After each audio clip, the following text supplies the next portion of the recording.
اعوذ باللہ من الشیطان الرجیم، بسم اللہ الرحمن الرحیم۔ السلام علیکم۔ فلک مشتری، ارواح جلیلہ حلاج و غالب و قرۃ العین طاہرہ۔ حلاج، غالب اور قرۃ العین طاہرہ کی ارواح جلیلہ جنہوں نے بہشت میں رہنے کی بجائے گردش جاوداں کو پسند کیا، میں اپنے اس دل دیوانہ کے قربان جاؤں جو مجھے ہر لمحے ایک نیا ویرانہ عطا کرتا ہے۔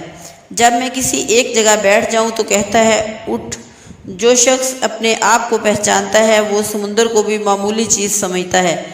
چونکہ اللہ تعالیٰ کی آیات لا انتہا ہیں، اس لیے مسافر کے سفر کی بھی کوئی انتہا نہیں۔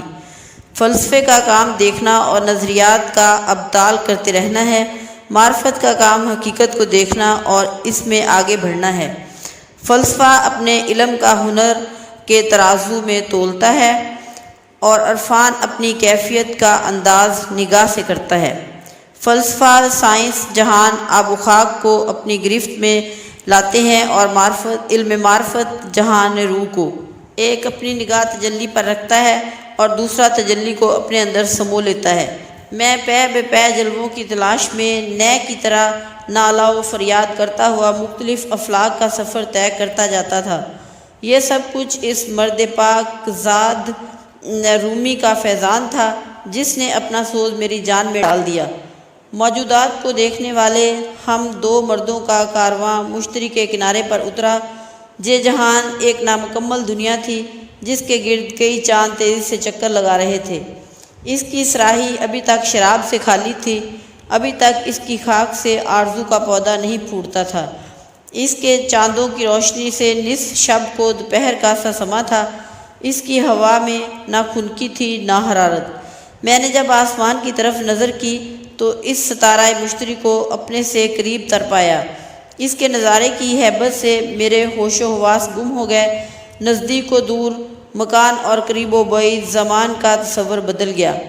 میں نے اپنے سامنے تین پاک باز ارواح کو دیکھا جن کے سینوں میں ایسی آگ تھی جس نے زمانوں کے انداز بدل دیے تھے۔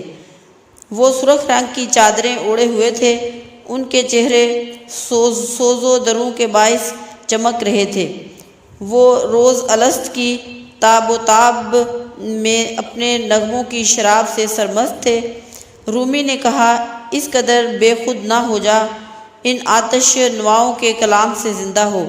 اب تک تو نے نہ شوق بے پرواہ دیکھا ہے نہ اس کی شراب کا زور، اب دیکھ لے۔ غالب، منصور، حلاج اور اس عجم خاتون طاہرہ نے حرم کی جان میں طوفان پیدا کر دیے۔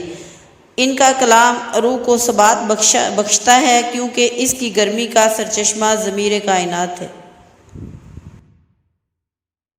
نوائے حلاج، منصور حلاج کی صدا۔ وہ آگ جو پیدا نہیں، اسے اپنی خاک سے طلب کر، کسی اور کی تجلی اس قابل نہیں کہ اس کا تقاضا کیا جائے۔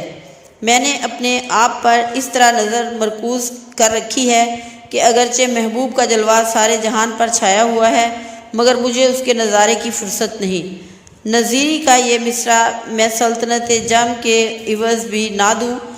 جو شخص مارا نہیں گیا وہ ہمارے قبیلے سے نہیں ہو سکتا۔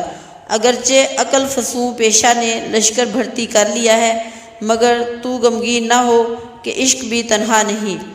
نہ تو راہ شناس ہے اور نہ تجھے مقام کی خبر ہے، ورنہ وہ کون سا نغمہ ہے جو سلیمی کے ساز میں نہیں۔ نہنگوں کو قید میں لانے اور شکار کرنے کی بات کر، یہ مت کہہ کہ ہماری کشتی دریا سے آشنا نہیں۔ میں ایسے مسافر کی ہمت کا قائل ہوں جس نے اس راہ میں قدم نہ رکھا جہاں پہاڑوں، صحراؤں اور دریاؤں کی رکاوٹیں نہیں۔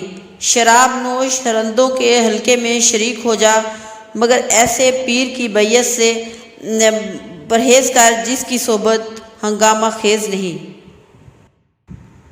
نوائے غالب، اٹھ کے آسمان کا دستور بدل دیں، پیمانہ شراب کی گردش سے قضا تبدیل کر دیں۔ اگر کوتوال کی طرف سے پکڑ دھکڑ ہو تو اس کی فکر نہ کریں، اگر شاہ کی طرف سے تحفہ آئے تو اسے لوٹا دیں۔ اگر کلیم بات کرے تو اس سے ہم سخن نہ ہوں، اگر خلیل مہمان بن کے آئے تو اسے لوٹا دے۔